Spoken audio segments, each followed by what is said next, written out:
오늘의 말씀은 사도행전 23장 12절부터 30절 말씀입니다. 할렐루야. 오늘 하루도 여러분 삶 가운데 하나님의 은혜와 평강이 함께하길 축복합니다. 바울이 예루살렘에 온 목적은 교회 일치와 연합을 도모하기 위해서였습니다. 그런 바울의 열망이 어느 정도 성취되는가 싶더니 상황은 누구도 예상하지 못한 방향으로 전개되었습니다. 야고보가 염려했던 바리새파 출신 유대 그리스도인들이 아니라 아시아에서 명절 오순절을 맞아 방문했던 디아스포라 유대인들로 인해서 문제가 터졌습니다. 성질에서 군중들의 폭력으로 희생될 뻔한 바울을 구하는 것은 마침 성전과 인접한 안토니아 요새에 주둔한 로마 군대였습니다.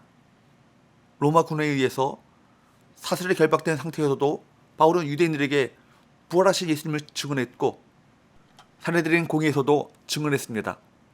그런데 공회에서 일어난 소란 이후에 바울에 대한 유대인들의 적대감이 누그러지기는커녕 더 강렬해졌습니다. 12절에서 15절 말씀에 보면 유대인들은 자신들이 보기에 율법을 파괴하고 성전을 모독하는 것처럼 보이는 바울을 살해하는 목적으로 40명의 암살단을 조직합니다. 14절에 보면 이들이 맹세까지 하죠.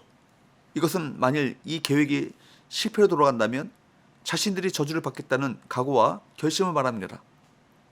특히 이 살해 음모에 대제사장과 사내들인 공회원들이 관여하고 협력했습니다. 그들 자신 딴에는 하나님을 향한 열정이고 율법을 수호하기 위한 단호한 결의라고 생각했을 것입니다. 그릇된 지식 위에 세워진 신앙의 열심은 사탄의 먹잇감이 되고 자신의 신념을 믿음보다 앞세울 때 불의한 일들도 합리할 수 있습니다.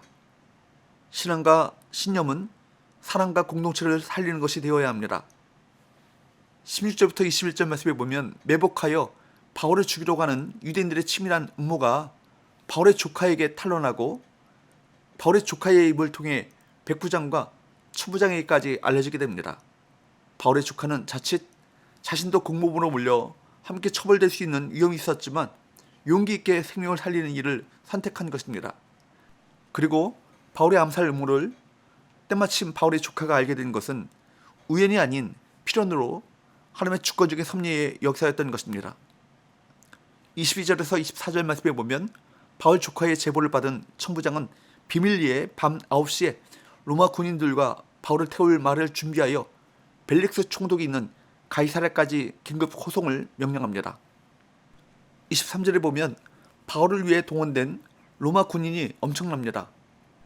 로마군은 보통 100명 단위의 부대로 움직였는데 바울 한 명을 호송하려고 보병 2부대, 기병 1부대, 창병도 2부대, 총 5부대가 동원되었습니다. 게다가 바울은 아마도 말을 타고 이동했을 텐데 이것은 왕의 행차나 다름없는 호사입니다. 당시 로마 군대의 주된 임무는 공공질서를 유지하는 것으로 천부장의 조치는 자신의 관할지에서 불미스러운 일이 발생하지 않도록 하기 위함이었습니다. 하나님께서는 친히 그의 권력을 사용하셔서 당신의 뜻을 행하셨습니다. 지금도 하나님께서는 세상의 질서와 권력을 통해 역사하십니다. 하나님이 모든 환경을 주관하셔서 당신의 뜻대로 행하는 자를 보호하시고 돌보신다는 사실을 기억하시길 바랍니다. 25절에서 30절까지 말씀을 보면 천부장이 바울의 무죄를 입증하는 공문을 직접 작성해 벨릭스 총독에게 발송한 내용을 기록하고 있습니다. 공문에 담긴 그의 의도는 자신이 현명하게 처리한 사실을 은근히 드러내 자신의 입지를 굳히는 것이었습니다. 천부장은 이 사건에 대한 일차적 결론을 밝히는데 단지 유대인들의 율법에 관한 문제일 뿐이지 바울은 사형을 당하거나 갇힐 만한 죄가 없다는 것입니다. 이로써 유대인들이 바울에게 처음 뒤집어 씌웠던 혐의는 사라지고 종교적 문제만 남게 되었습니다. 오늘 본문의 말씀을 보면서 참으로 놀라운 것은 바울이 로마로 가기를 간절히 원했는데 천부장이 바울을 가이사랴에 있는 총독 벨릭스에게 보내므로 그 일이 이루어지게 되었다는 것입니다.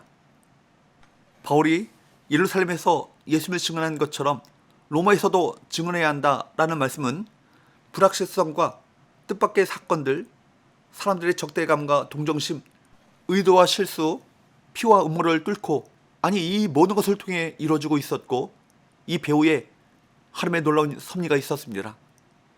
이처럼 하나님께서는 천부장의 의도를 활용해 바울을 살리시고 궁극적으로는 당신의 뜻을 이루는 과정으로 바꾸십니다. 우리에게 닥친 문제들이 우리 뜻대로 이루어지기를 바라기보다 선하신 하나님의 계획대로 이루어지기를 바라며 하나님을 신뢰하는 저와 여러분 되시기를 바랍니다. 사랑하는 여러분, 우리 그리스도인의 삶에는 늘 예측할 수 없는 위태로움이 따릅니다. 우리로 낭망하여 넘어지기를 바라는 사탄의 관계가 언제나 우리를 위협합니다. 하지만 하나님께서는 크신 지혜로 당신의 뜻과 방법으로 가장 안전한 길로 우리를 지키시고 인도하실 것입니다. 진정 하나님의 계획을 신뢰하여 담대하게 믿음의 여정을 완주할 수 있기를 바랍니다. 기도합시다. 하나님 아버지, 사탄의 음모와 관계까지도 하나님의 섭리 안에 있음을 깨닫게 하셔서 하나님을 더욱 의지하며 하나님의 도우심과 보호하심을 구하게 하여 주옵소서.